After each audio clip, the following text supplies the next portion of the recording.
میرا اصغر علی۔ سوال یہ نہیں کہ وہ اکیلی رہتی تھی، سوال یہ بھی نہیں کہ اس نے اپنے والدین کی ناراضگی کو مول کر شوبز کی دنیا میں قدم رکھا۔ سوال یہ ہے کہ وہ جو کوئی بھی تھی، لیکن اس کے ویران فلیٹ سے چیختی خاموشی کیوں کسی کو سنائی نہیں دی۔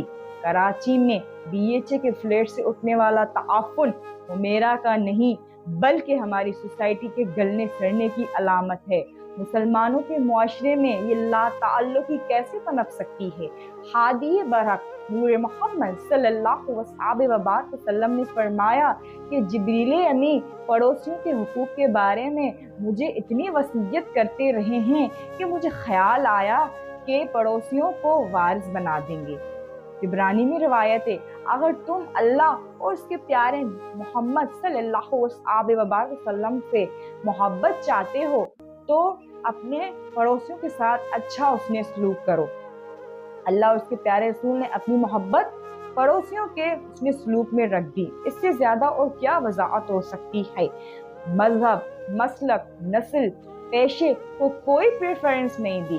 عمرو بن عاص کے گھر میں بکری کا بچہ ذبح ہوا تو اس نے ہدایت دی کہ اس کے گوشت میں سے کچھ حصہ پڑوسی کو دے دو، حالانکہ اس کا پڑوسی ایک یہودی تھا۔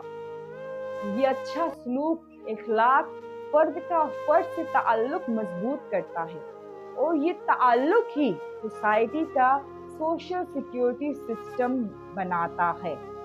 لیکن ہم نے اس سسٹم کو پرائیویسی کی بنیاد پر کمزور کر دیا ہے، یا پھر اسٹیٹس، یا پھر کچھ اور بھی مسائل ہو سکتے ہیں۔ ذرا غور کیجئے، ہمارا سوشل سیکیورٹی سسٹم دم توڑ رہا ہے۔ اس کو بچا سکتے ہیں تو بچا لیجئے۔